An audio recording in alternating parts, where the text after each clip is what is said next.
Tonight, the UN warns a famine in Gaza is now imminent, while the leaders of the United States and Israel speak for the first time in a month. What took them so long, and is it now too late to avert a disaster? The UN says 1 million people are now starving in a man-made crisis that should make the world hang its head in shame.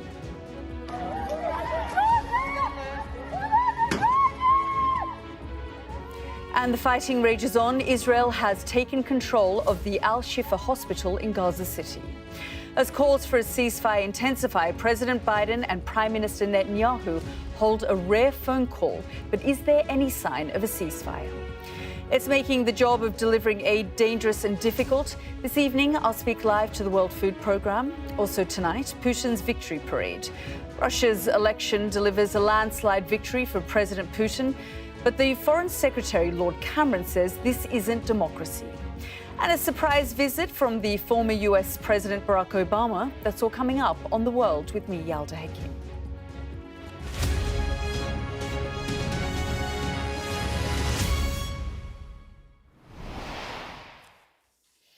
Good evening. Has the world done enough to stop a famine in Gaza? The UN says more than 1 million people are starving and that the international community should hang its head in shame. In their words, the threat of famine is imminent and entirely man-made. So how can it be stopped?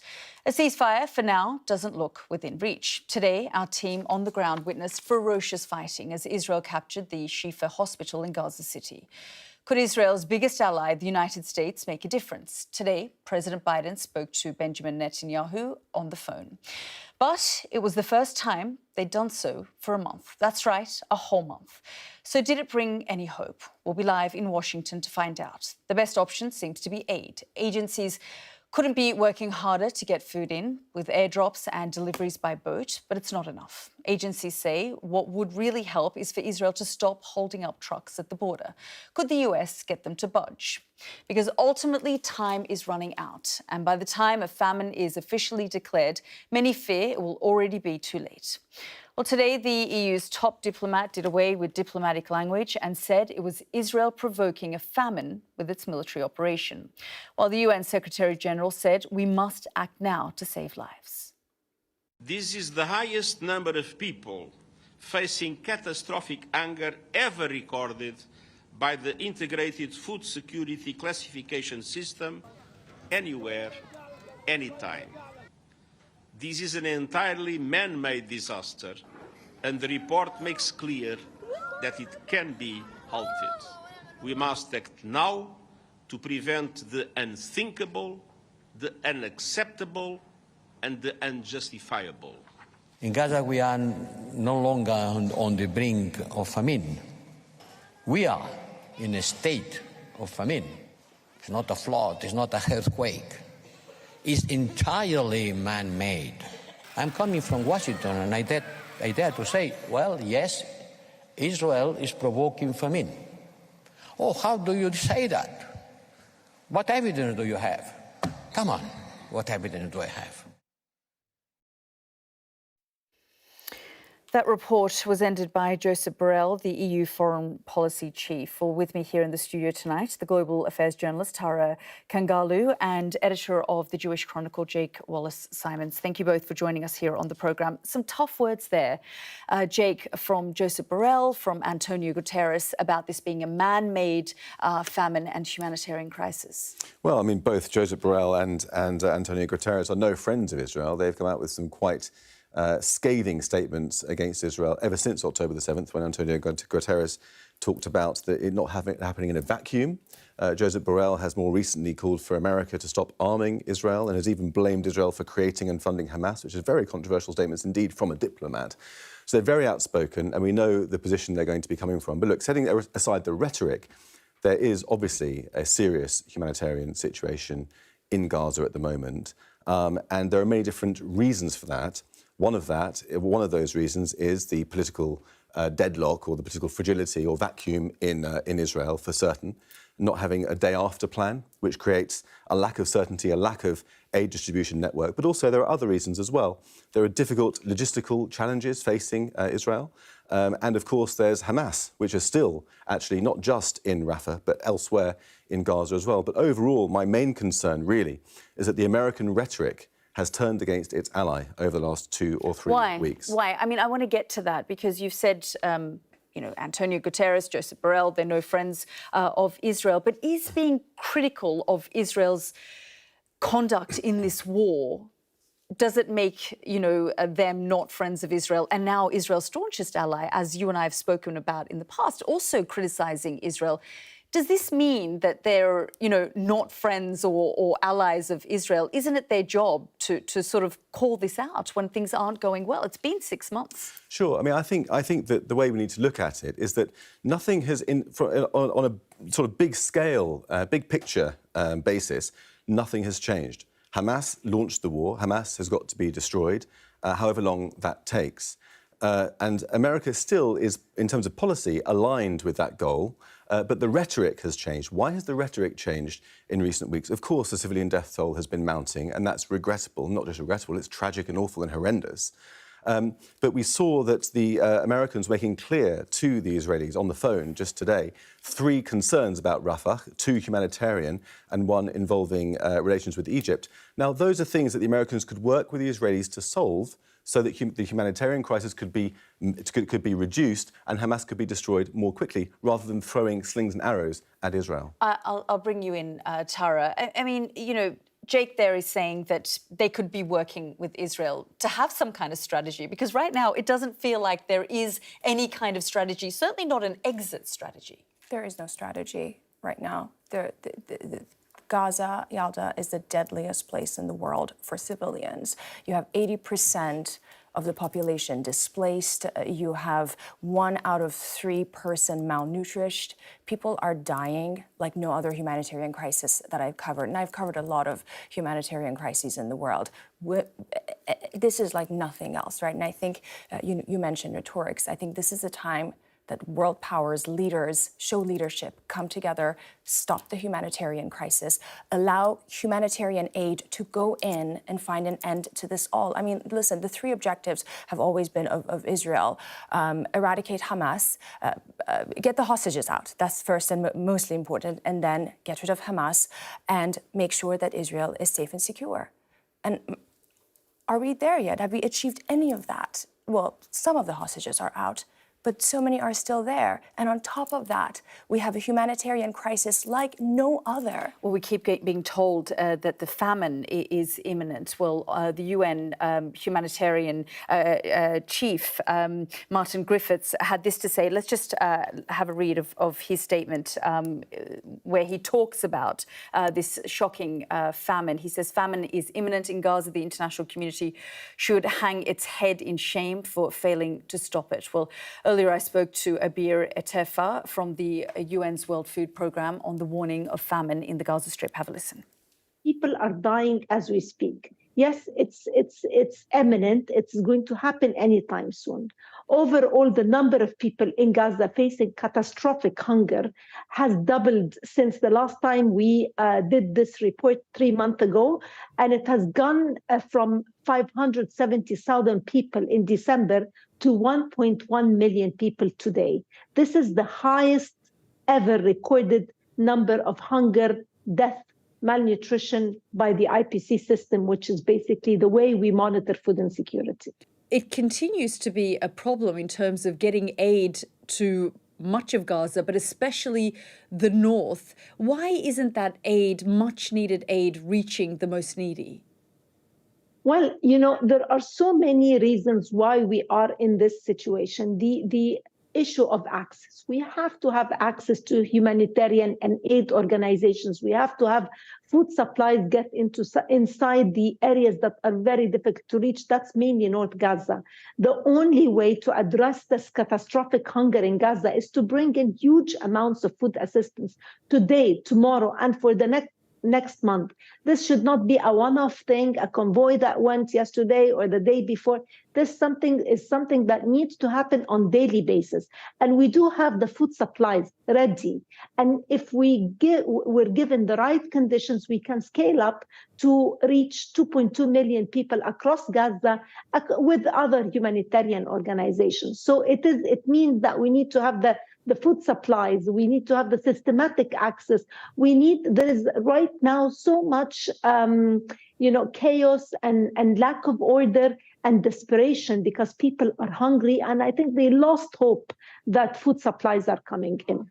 When I've spoken to Israeli government officials, they've pointed the finger of blame at the UN. They've said it's not us, it's them. They're not getting the supplies in correctly or as fast enough. It's on them. How do you respond to that?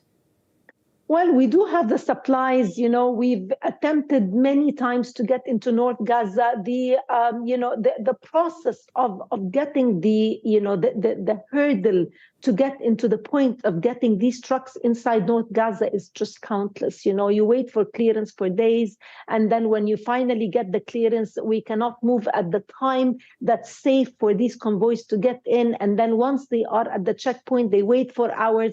They are either turned back or they stay in this place, in these areas where the word gets out to desperate and hungry people, and then people come and storm and help themselves. But it doesn't mean it's getting inside to the people who are, desperate and need the urgent food assistance. So it's, multiple reasons. The only way we can get to the northern Gaza and to anywhere in Gaza with enough food supplies is over land. And to be able to do that, we need the support of Israel and the access through Israel.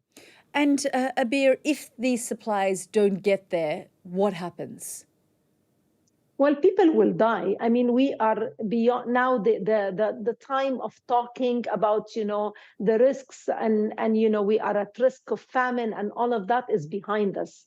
Now it means that if these supplies are not inside Gaza, in every part of Gaza that needs assistance, it means that children are dying.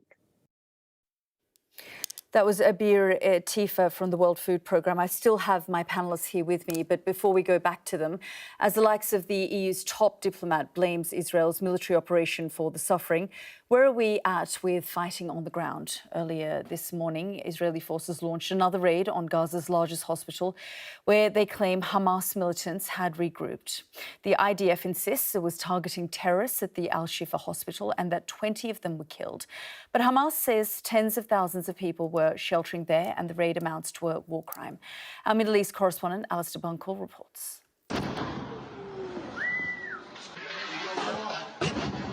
The Israeli operation started in the dark hours of Monday morning. Inside the hospital, soldiers were engaged in heavy gun battles with Hamas fighters. By first light, smoke was seen rising from the compound, and the sound of heavy explosions thundered around the neighborhood. The Israeli military released drone footage apparently showing their soldiers coming under fire outside Al-Shifa.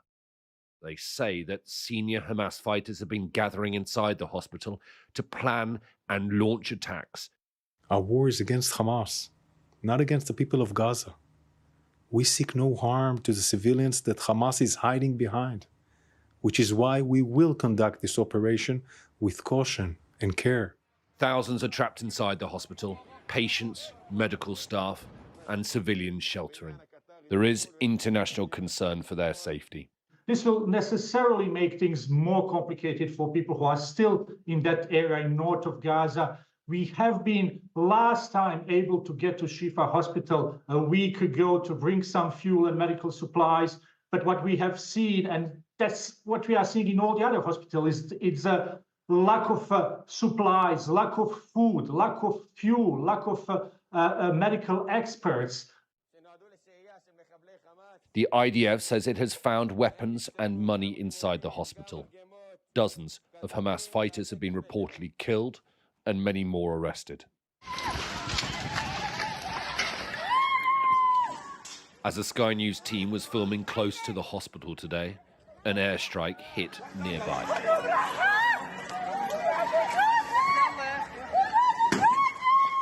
This lady is left alone in the street, holding the body of her husband until help arrives.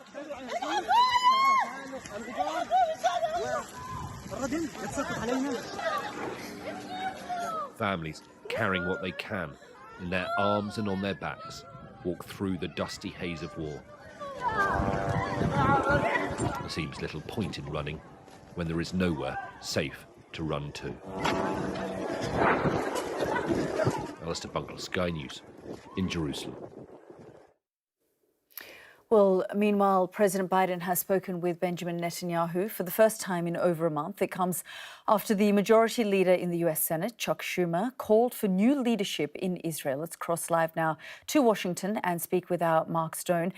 Mark, President Biden and Prime Minister Benjamin Netanyahu speaking for the first time in over a month now, and no doubt it was a difficult conversation. Full-throated is how it is being described by Jake Sullivan, who is America's national security advisor. And yes, as you say, it comes after a week in which the relationship was exposed with words from the majority leader in the Senate, Chuck Schumer, which I think many believe were words that the White House agreed with but couldn't or wouldn't articulate. Although over the weekend, President Biden was asked about Chuck Schumer's comments and said it was a good speech, which I think is telling. But this conversation, yes, the first one between the two leaders for a month, which is, I think, a surprise, given the intensity of the conflict that America is helping to fuel in the Middle East. You might expect them to have spoken more often than that. In fact, it is the biggest gap in direct contact since the October the 7th attacks last year. Have a listen to Jake Sullivan describing some of the content of the conversation in the White House a few moments ago. The president emphasized his bone-deep commitment to ensuring the long-term security of Israel, and the president has repeatedly made the point that continuing military operations need to be connected to a clear strategic endgame. The president told the prime minister again today that we share the goal of defeating Hamas, but we just believe you need a coherent and sustainable strategy to make that happen. I thought what was interesting is that they talked, obviously, he talked about this possible ground invasion into Rafah, and he made absolutely clear that the Americans do not believe that without a clear plan that an operation to go into Rafah, which Prime Minister Netanyahu says has now been agreed at war cabinet level in Israel, although it wouldn't happen for a matter of weeks. The Americans are making very clear they do not believe that without a clear plan for the civilians, it is a good idea. And to emphasize that point, he pointed to the operation at Al-Shifa hospital, which is in Gaza City in the north of the Strip, and said, look, the fact that you've got Hamas fighters emerging in a place that you had already cleared proves that your strategy, Israel's strategy, in terms of the war effort of removing Hamas is not working. And self-evidently, that given the number of people to have been killed in Gaza, the humanitarian and the prospect of famine, the humanitarian effort is not working either. And to that end, it's interesting, Yalda, that the Israelis, we're told, have now agreed to send a delegation, not Netanyahu himself, but a delegation to Washington, perhaps at the end of this week, maybe next week, to flesh out their plans for Rafah. I think it will go ahead, this Rafah operation. The question is when.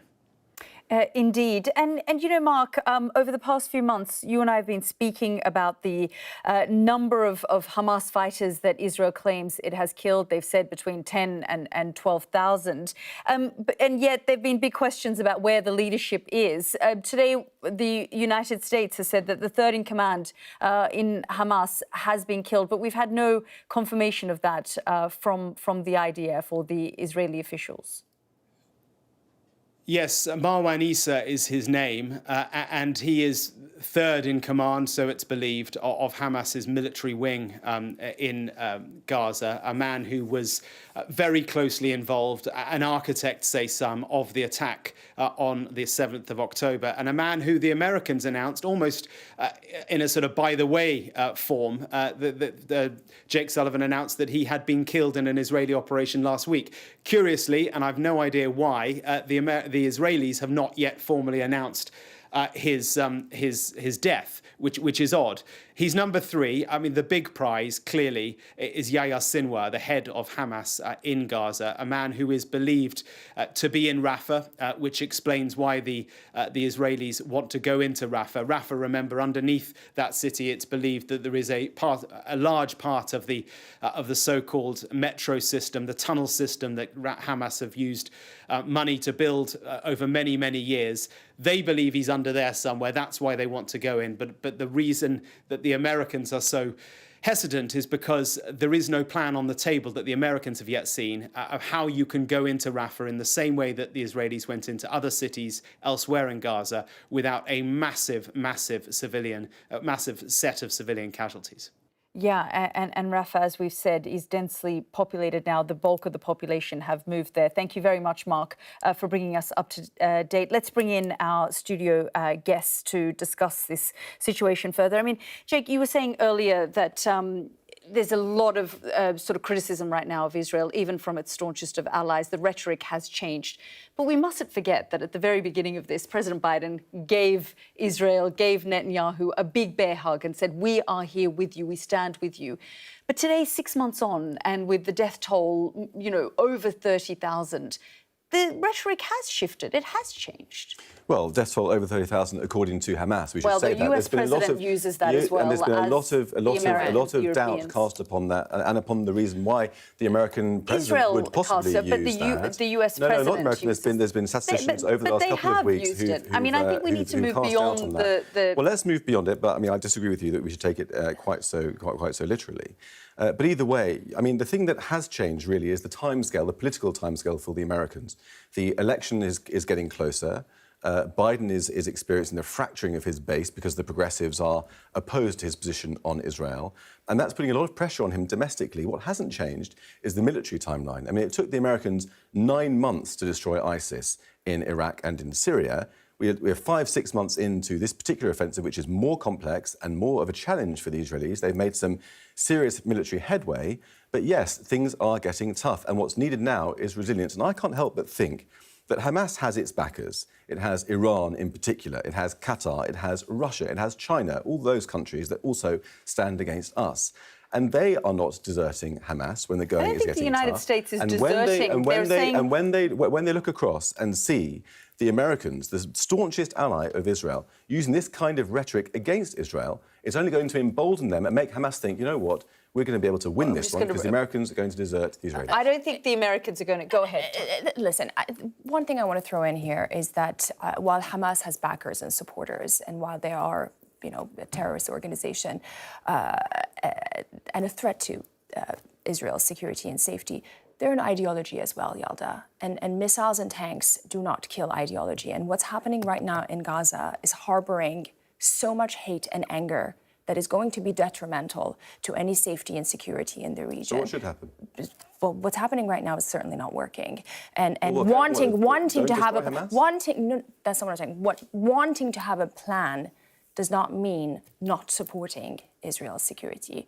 You're right. I mean, I agree with you, and there should be a better plan. And the reason there isn't a plan, partly, is because of Israel's dysfunctional political system and Prime Minister, frankly. But what I'm talking about is the rhetoric, the quite aggressive rhetoric, talking even about regime change in Israel, a democratic country that's elected this Prime Minister. Using that sort of language, talking about indiscriminate bombing and things that are clearly not true, is only emboldening Hamas, because Hamas thinks, well, if we just put enough pressure on the Israelis and get more pictures out of suffering civilians, the Americans will begin to turn against the Israelis, and then we can win. But Jake, I've spoken to generals, American generals, four-star generals, who have said right from the outset, we went to Israel, we told the Israelis, don't go in based on revenge, we've done this ourselves, learn some lessons from us and have a plan.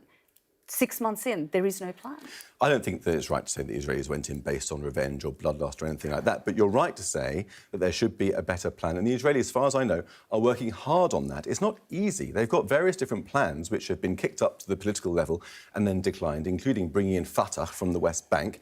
It's not an easy problem to solve. They are working on it. But yes, they do need a humanitarian plan before they go into Rafah. That's absolutely true. OK, we're going to have to go to a commercial break, but we'll keep you both here. You're watching The World with me, Yalda Hakim. Coming up, it seems there's only one winner in modern-day Russia. Vladimir Putin secures another term as president with a thumping majority and has warned that those who cause trouble will be punished. Plus, why did Barack Obama turn up for a meeting at Downing Street?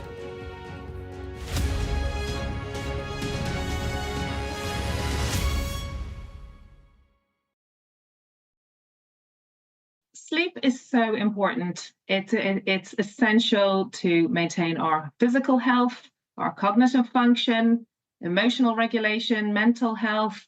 It really is very, very far-reaching, and the impact is huge. Looking on our mental health, the impact on our mental health, we know that when we're sleep deprived, we might feel more irritable, frustrated, maybe a bit more moody. Also, our stress and anxiety levels are on the increase. There's a very strong connection between stress and anxiety and sleep deprivation, in that the more stressed and anxious we are, the more likely that is to affect our sleep. And consequently, the more sleep deprived we are, the more that is potentially going to increase our stress and anxiety levels. And also simply the energy to be able to be productive in our day, keep organized in our day, exercise. It's got huge, huge implications. There's so many things that we can do to improve our sleep. So I would, just pulling out a few of the main tips, I would say, first of all, regulating your wake-up time as much as possible. We all have an internal body clock, our circadian rhythm, that dictates our sleep-wake cycle. And if we're waking at very fluctuating times, then that's going to leave us feeling quite groggy and impact on our sleep cycles, almost leave us in a permanent state of a feeling of jet lag. So really trying to regulate our wake-up time as much as possible. Obviously, that's not always possible, especially people like you guys that are often working shift work as well, but in as much as possible. Also, allowing ourselves time, and I talk about permission and giving ourselves permission to have wind down leading up to bedtime. We talk about this for children all the time, the importance of a bedtime routine, but it's really important that we as adults, we have that same wind down time, that we allow ourselves to be able to ease into sleep rather than jumping into sleep, because that can really exacerbate sleep problems.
Welcome back. Now, it's not every day a former president rocks up at Downing Street unannounced. President Obama, are you worried that Putin will rule forever? Do you have a few moments for the BBC, Mr. Obama? The 44th President of the United States was seen entering through the black door of number 10 at around 3 p.m. and left around an hour later. It's understood Obama spoke with Rishi Sunak and spoke about a range of subjects, including artificial intelligence. Well, joining me here in the studio tonight, the global affairs journalist Tara Kangalu and editor of the Jewish Chronicle, Jake Wallace-Simons. Thank you both for staying here with us to continue this conversation. It isn't every day that we see a former president outside 10 Downing Street, but David Cameron was someone that he, knew very well. Yes, absolutely. And apparently... And hasn't met Rishi Sunak. Yes, and this comes after a weekend that apparently he spent with the Belgian royals. And there are headlines as to, he was here also for his foundation. As you know, the Obama Foundation has been involved on a whole range of issues. But I don't think we still know what really went on inside 10 Downing, what they really talked about. But Yalda, what I would say is that President Obama, again, despite which side of the aisle you were on, he was someone that, especially in the earlier years, brought this sort of face of unity. He's a poster child for the Democratic Party. He's someone that brought Americans after a financial crisis to sort of unite and in ways played this vision of progress. And of course, during a span of 8 years, so much happened in the world, but I think it's interesting to see him here at a time that there's so much at stake on the global stage. And I wonder really, because I wonder if that's what Rishi Sunak was going for. In a way, I think to many voters, Tory voters, particularly Brexit voting Tory voters, they don't like Obama very much because the last time they remember, he came to Britain with David Cameron and said that you'd be at the back of the queue, remember that, if you voted for Brexit, and we did it anyway. And so I'm not sure what Rishi Sunak is thinking with a general election coming up, inviting this bloke to Downing Street. He's got David Cameron around his cabinet table already, which is bad enough from a Brexiteer's point of view, the Red Wall point of view, and now Obama as well. I don't think it's looking good for Sunak. But listen, I'm not a domestic UK expert, right? But from an American standpoint, anytime things are not going well domestically at home, leaders tend to look abroad and look at foreign policy. So maybe, hey, that's what the Prime Minister of this country is trying to do. He's just desperate.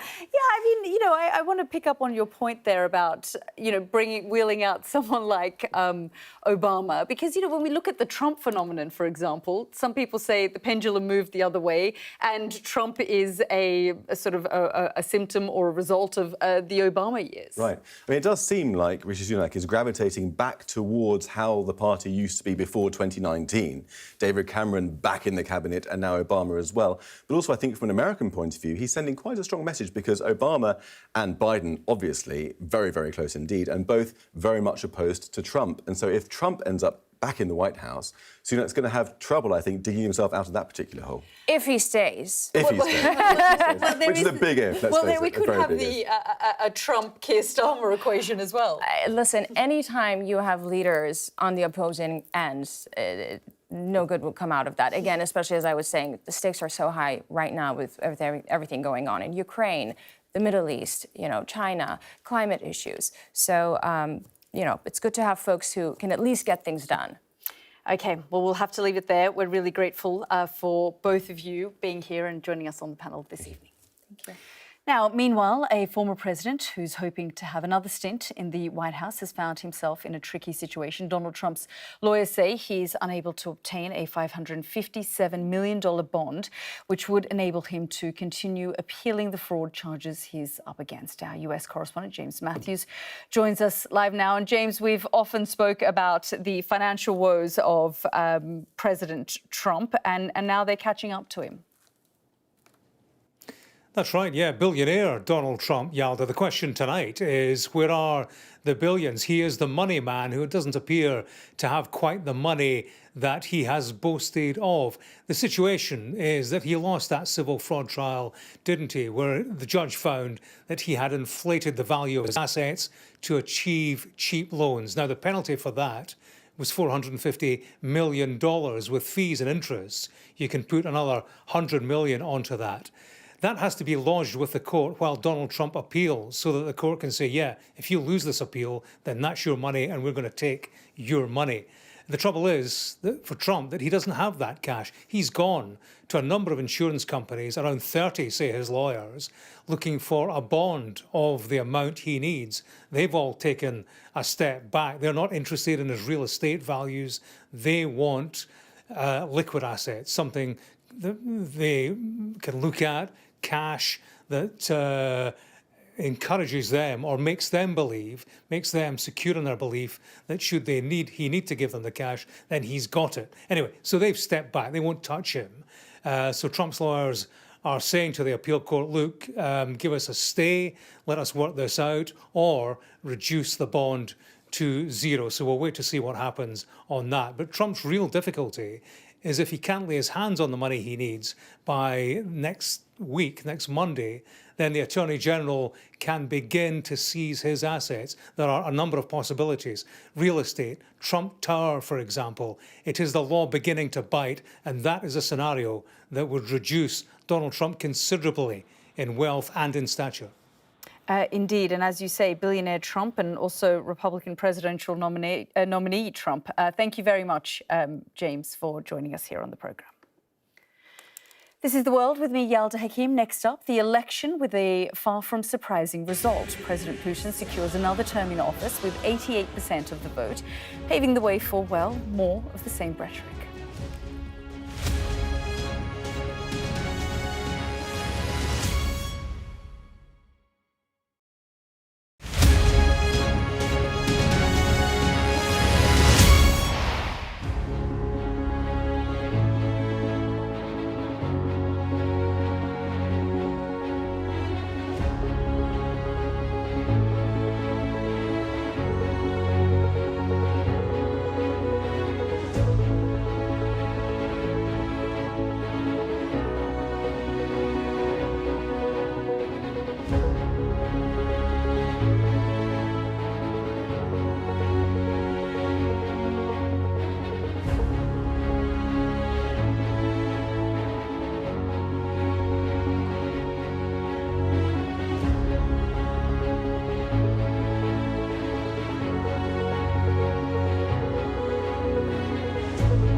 Welcome back. The result of this year's Russian presidential election was far from surprising. Vladimir Putin never had any serious competition, if any at all, which would have prevented him from securing yet another term in office.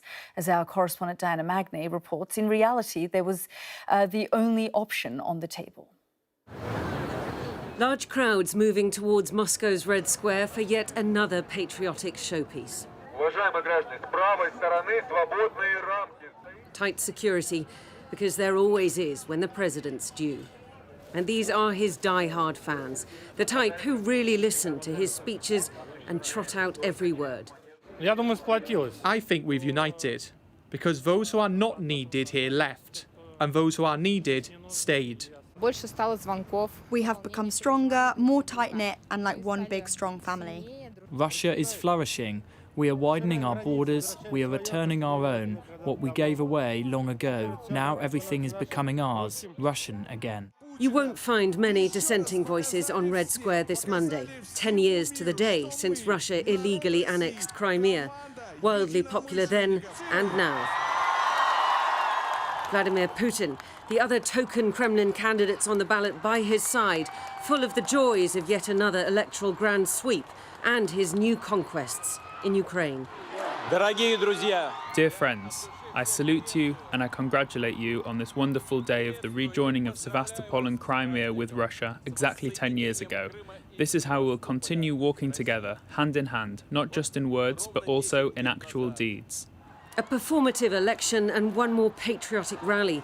But what is the point of these grand spectacles, broadcast to such great fanfare across the nation?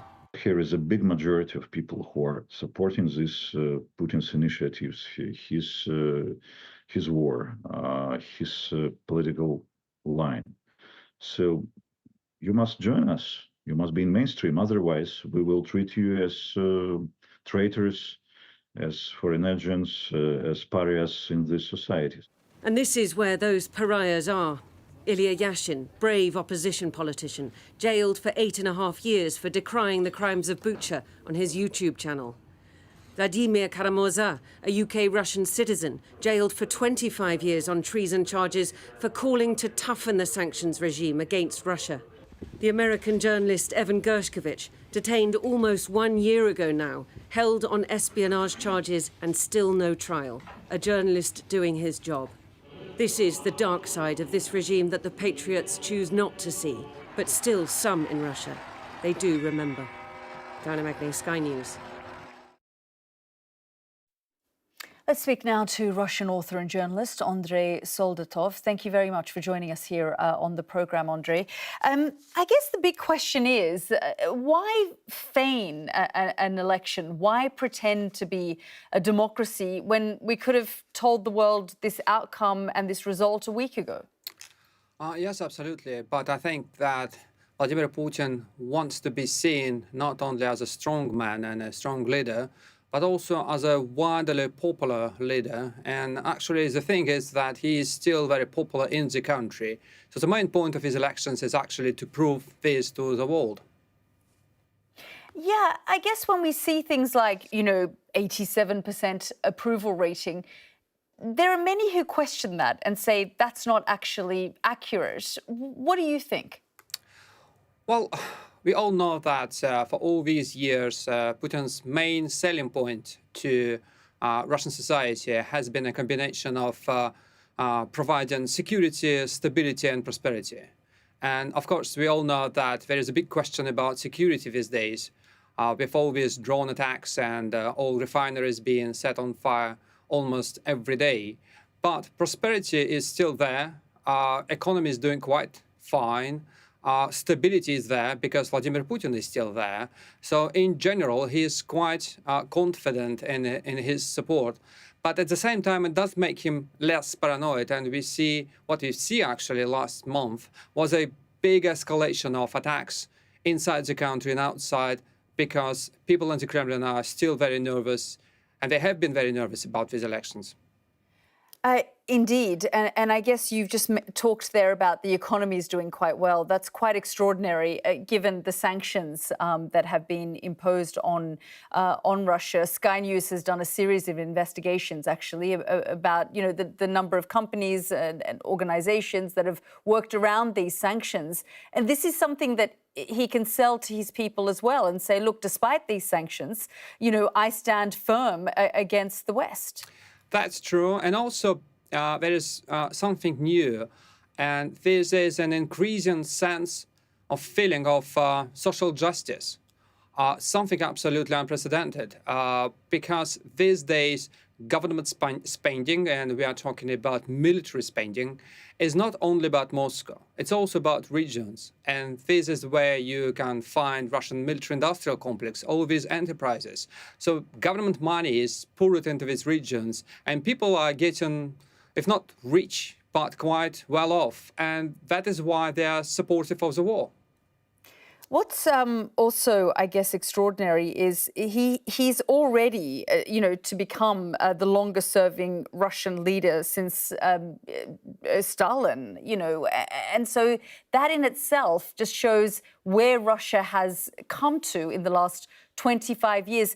It was a very different Putin who emerged in the late 1990s and the early 2000s. And that is a time when the West could have still probably worked with him. Well, to be honest, I'm extremely skeptical, because I remember that time when he became president, and he started his very first presidential term by attacking journalists. And that was crucial for him, because back then we had another war, the war in Chechnya, and he needed to sell this war to the Russian population. And the way he did that, he blamed Russian and foreign journalists at undermining his war effort in Chechnya, and lots of people accepted that.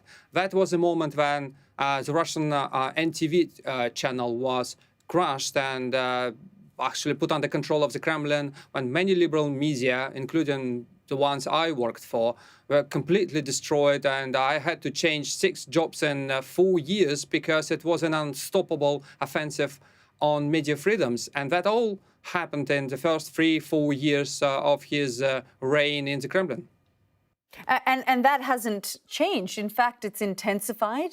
And today, when we look at the situation in Russia, any sort of opposition has been crushed. Anyone who stands up against him is either pushed out of the country, they end up in prison, or they end up dead, like Alexei Navalny. Yes, absolutely. But I think there is still a hope, because Alexei Navalny was an extremely charismatic figure, but at the same time, he was capable of building a vast network of supporters, not only in Moscow or St. Petersburg, but in Russian regions. Some of these people left the country, but many are still there. And it is absolutely unprecedented, because it's the very first time when we can actually fight this narrative that the only liberals you can find in Russia, they are all either in Moscow or in St. Petersburg. Actually, Navalny showed to all of us that there are good people with very democratic views all across the country. Again, these people are still there. Indeed. Well, Andrei Soldatov, really fascinating talking to you. Thank you so much for joining us here on the programme. Thank you. You're watching The World with me, Yalda Hakim. Next up, the representation of women in conflict zones. We'll hear how one artist is placing their stories front and centre.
independent United Kingdom.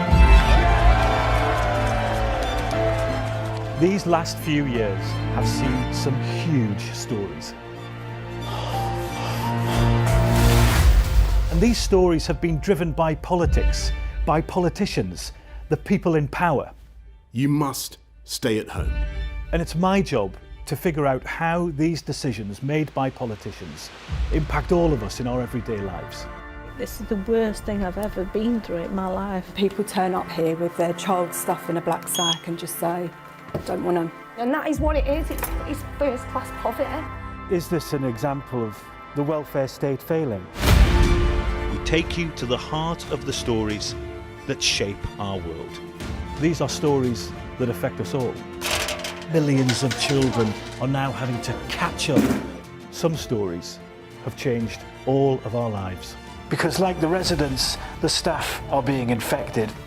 Politicians, they make decisions all of the time, and it's our job to hold them to account. I wonder if you will take this opportunity to apologise to those families. But in the end, the real power doesn't actually lie with the politicians. The real power lies with the people. I'm Nick Martin. I'm the People and Politics correspondent at Sky News.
Welcome back. How can the people, so often underrepresented within some of the world's toughest conflict zones, be seen across the world? That's one of the questions British artist and human rights activist Hannah Rose Thomas is asking. Her debut art book presents portrait paintings of women who have faced some of the harshest conditions. Yazidi women who've escaped ISIS captivity, Rohingya women who fled from violence in Myanmar, and Nigerian women who survived Boko Haram violence. Well, Hannah is here with me in the studio. Hannah, thank you so much for joining us here on the programme.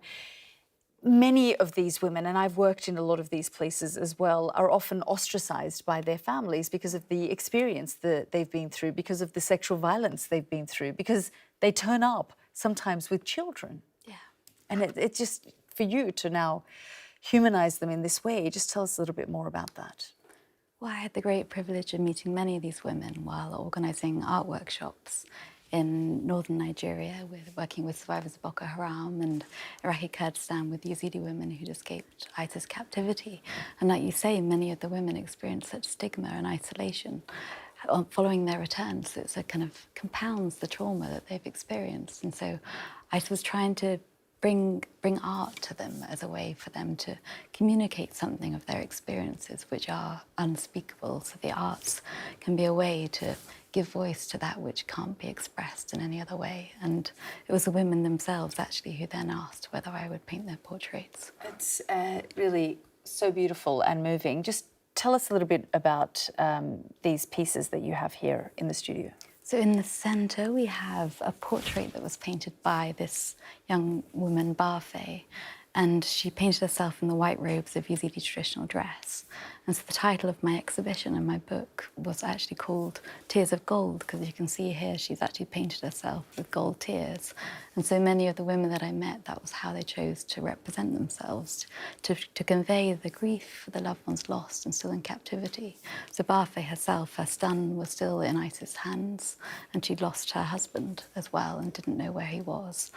And their stories were just devastating and heartbreaking to And hear. it's so heartbreaking when you think about, she talks about being a young mother whose child gets taken away and she doesn't know if her child is now her child is in the hands of ISIS, but what that small baby is going through. Yeah, she said to me something along the lines, I just day and night she's imagining what Daesh are doing to him, or imagining Daesh calling the Daesh fighters father or mother, and that I just cannot even begin to comprehend that and that was one of the reasons why I chose to represent them after they asked for me to paint their portraits using these early Renaissance painting methods.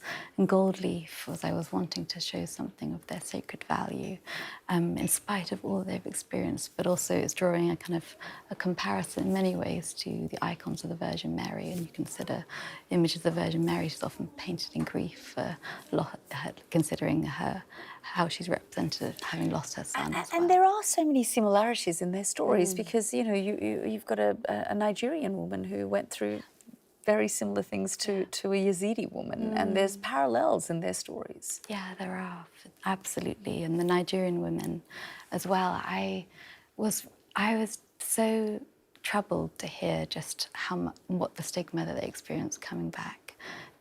Some of them were describing being beaten by their husbands when they came back with a child from Boko Haram and being ostracized in their communities, in the camps in northern Nigeria. And I just cannot even imagine that experiencing that rejection after all that they had been through is beyond what I can begin to comprehend, really. And then you talked about the use of gold leaf, but you also wanted to depict their tears using gold, I suppose, to also give them a sense of self-worth. Yeah, so to convey that, particularly considering the stigma around sexual violence and the shame and the isolation that they experience, using these precious materials like gold. And for the Nigerian women, I used a blue that's called lapis lazuli that's found from Afghanistan, and it was used for Renaissance paintings because it was the most precious pigment. So using these materials have great symbolism. Yeah. Well, Hannah, really beautiful pieces. Thank you so much for joining us here on the programme. Now, that's all for tonight's programme. Thank you again for watching. We'll be back again tomorrow night at 9 p.m. You can get all the stories that we've covered here on the programme on our website. It's at the usual place, sky.uk, and the news at 10 is next. Goodbye.